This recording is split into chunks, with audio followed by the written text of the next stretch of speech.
8th पे commission, नए साल से पहले कर्मचारियों के लिए बड़ी खुशखबरी, बेसिक सैलरी होगी 26,000 रुपये, जाने अपडेट। 8th पे कमीशन, केंद्रीय कर्मचारियों और पेंशनर्स के लिए बड़ी राहत की खबर आई है। कैबिनेट बैठक में 8वें वेतन आयोग को लेकर अहम चर्चा की गई। इसके तहत नए साल से पहले कर्मचारियों की सैलरी और पेंशन में बढ़ोतरी की जा सकती है। सरकारी कर्मचारियों के लिए इस साल का अंत खुशियों भरा हो सकता है, क्योंकि 8th पे कमीशन से जुड़ी एक बड़ी घोषणा जल्द हो सकती है। वित्त मंत्रालय के सूत्रों के अनुसार सरकार बेसिक सैलरी को 18,000 रुपये से बढ़ाकर 26,000 रुपये करने की योजना पर काम कर रही है। बेसिक सैलरी में होगा 8,000 रुपये का इजाफा। मौजूदा समय में सरकारी कर्मचारियों की न्यूनतम बेसिक सैलरी 18,000 रुपये है। इसके साथ अन्य भत्तों को मिलाकर कर्मचारियों को सैलरी दी जाती है। लेकिन लंबे समय से मांग उठ रही थी कि बेसिक सैलरी को बढ़ाकर 26,000 रुपये किया जाए। अब कैबिनेट मीटिंग में इस पर अंतिम फैसला लिया जाएगा। यदि इस पर मुहर लगती है तो करोड़ों सरकारी कर्मचारियों की सैलरी में भारी बढ़ोतरी होगी। पेंशनर्स को मिलेगा अतिरिक्त लाभ।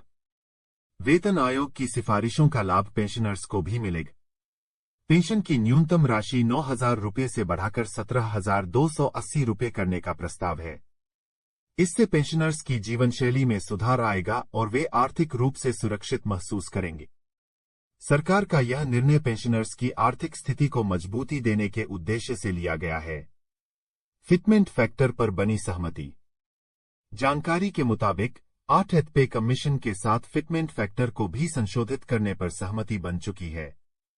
फिटमेंट फैक्टर का मौजूदा अनुपात 2.57 है, जिसे 3.0 या उससे अधिक तक बढ़ाए जाने की संभावना है। इससे कर्मचारियों की सैलरी में 30% से 40% तक का इजाफा हो सकता है। हर 10 साल में होता है वेतन आयोग का गठन। भारत में हर 10 साल में वेतनमान आयोग का गठन होता है। पहला वेतन आयोग 1946 में बना था, जबकि 7वां वेतन आयोग 2014 में लागू हुआ था। अब 8वें वेतन आयोग की फाइल तैयार हो रही है और इसके 2024 तक लागू होने की संभावना है। इससे देश के 1.12 करोड़ सरकारी कर्मचारियों और पेंशनर्स को सीधा लाभ होगा। सरकार का बड़ा तोहफा। त्योहारी सीजन खत्म होने के बाद भी सरकार कर्मचारियों को खुशखबरी देने की तैयारी में है। यह घोषणा नए साल की शुरुआत में हो सकती है। यदि यह योजना लागू होती है तो यह सरकारी कर्मचारियों के लिए अब तक का सबसे बड़ा वेतन सुधार होगा। साथ ही पेंशनभोगियों के लिए जरूरी खबर, कम्यूटेशन बहाली को लेकर पेंशनभोगी की शिकायत पर सरकार का आया जवाब। केंद्र सरकार के रिटायर कर्मचारी रामनारायण सिंह ने कम्यूटेशन बहाली की शिकायत दर्ज की। कम्यूटेशन बहाली का अर्थ है 15 वर्ष बाद पेंशनभोगी की पूरी पेंशन बहाल होना, जिसे सरकार ने समर्थन दिया है। केंद्र सरकार के रिटायर कर्मचारी श्री रामनारायण सिंह की ओर से दर्ज की गई कम्यूटेशन बहाली की शिकायत पर हाल ही में केंद्र सरकार के जवाब ने कई पेंशनभोगियों के बीच इस प्रक्रिया को लेकर जानकारी की मांग को बढ़ा दिया है। इस लेख में हम विस्तार से समझाएंगे कि कम्यूटेशन क्या है और इसकी बहाली प्रक्रिया क्या है, जिससे पेंशनभोगियों को उनकी पूरी पेंशन वापस मिल सके। कम्यूटेशन का मतलब है कि एक रिटायर कर्मचारी अपनी पेंशन का एक हिस्सा एडवांस में लमसम राशि के रूप में ले सकता है, जिससे उसकी मासिक पेंशन की राशि कम हो जाती है। यह कमी सामान्यतः 15 वर्षों तक रहती है, जिसके बाद पेंशन फिर से पूर्व स्तर पर बहाल हो जाती है। कम्यूटेशन बहाली की प्रक्रिया। कम्यूटेशन बहाली का अर्थ है कि 15 वर्ष के बाद जिस हिस्से की पेंशन घटाई गई थी, वह पूरी पेंशन फिर से बहाल कर दी जाती है। यह प्रक्रिया स्वचालित होती है, लेकिन कभी कभी पेंशनभोगियों को इसे सक्रिय रूप से अनुसरण करना पड़ता है यदि बहाली में देरी हो या कोई विसंगति आए। केंद्र सरकार ने पेंशन की कम्यूटेशन बहाली के लिए निम्नलिखित नियम स्पष्ट किए हैं। सेवानिवृत्ति के समय कम्यूटेशन। यदि कर्मचारी ने सेवानिवृत्ति के समय या तुरंत बाद कम्यूटेशन किया है, तो 15 वर्ष पूरे होने पर पूरी पेंशन पुनः मिलनी शुरू हो जाएगी।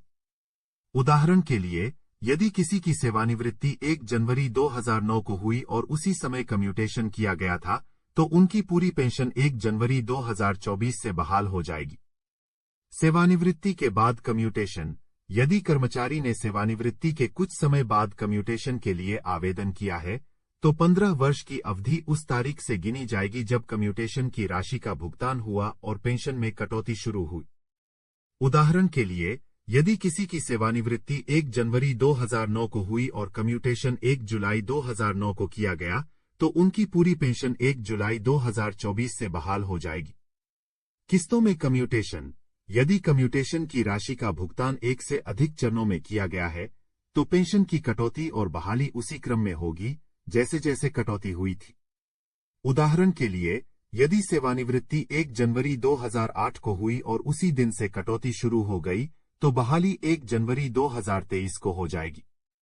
अगर वेतन आयोग के कारण 1 जनवरी 2017 को फिर से कम्यूटेशन किया गया हो, तो इसकी बहाली 1 जनवरी 2032 को होगी। पेंशनभोगियों के लिए सुझाव। दस्तावेज संग्रहित करें। अपने सेवानिवृत्ति के दस्तावेज, कम्यूटेशन के प्रमाण पत्र और बहाली की तिथि से संबंधित सभी जानकारी को अच्छी तरह से संभाल कर रखें। कानूनी सलाह लें। यदि आपको लगता है कि आपके मामले में अन्याय हो रहा है या आपको उचित जानकारी नहीं मिल रही है, तो कानूनी सलाह लेने में संकोच न करें। पेंशन विभाग से संपर्क में रहें। यदि आपको बहाली में देरी हो रही है या अन्य कोई समस्या आ रही है, तो पेंशन विभाग से संपर्क करें और आवश्यकतानुसार अपने मामले की समीक्षा करवाएं। कम्यूटेशन बहाली एक महत्वपूर्ण प्रक्रिया है जो पेंशनभोगियों को उनकी पूर्ण पेंशन वापस प्रदान करती है और उनके वित्तीय स्थिरता में योगदान देती है। इसलिए इस प्रक्रिया को समझना और उसके अनुसार कदम उठाना आवश्यक है। नॉन-सीजीएचएस क्षेत्र में रहने वाले पेंशनधारकों के फिक्स मेडिकल अलाउंस (FMA) को 1,000 रुपये से बढ़ाकर 3,000 रुपये करने की मांग की गई थी। स्वास्थ्य एवं परिवार कल्याण मंत्रालय के जॉइंट सेक्रेटरी ने बताया कि 7वें वेतन आयोग की सिफारिश के अनुसार 1 जुलाई 2017 से FMA 1,000 रुपये किया गया था। फिर भी पेंशनभोगी संगठनों ने पुनर्विचार की मांग की है और यह मामला विचाराधीन है। रेलवे बोर्ड ने फैमिली पेंशनधारकों, विधवा, तलाकशुदा और अविवाहित बेटियों को भी फिक्स मेडिकल अलाउंस और RELHS का लाभ देने का आदेश जारी किया है। रेलवे मंत्रालय ने पेंशनधारकों और वरिष्ठ नागरिकों को रेलवे किराए में छूट बहाल करने की मांग को खारिज कर दिया। वर्तमान में रेलवे दिव्यांग यात्रियों, विद्यार्थियों और रोगियों को छूट प्रदान कर रही है। नोशनल इंक्रीमेंट के मुद्दे पर DOPT के प्रतिनिधियों ने बताया कि मौजूदा नियमों में संशोधन का मामला अटॉर्नी जनरल के साथ पुनर्विचार किया जाएगा और जल्द ही इंक्रीमेंट देने का आदेश जारी किया जाएगा। पेंशनभोगी संगठनों ने केंद्र सरकार से कम्यूटेशन बहाली को 15 साल से घटाकर 12 साल करने की मांग की थी। DOPT सचिव ने बताया कि इस पर विचार किया जा रहा है और जल्द ही निर्णय लिया जाएगा।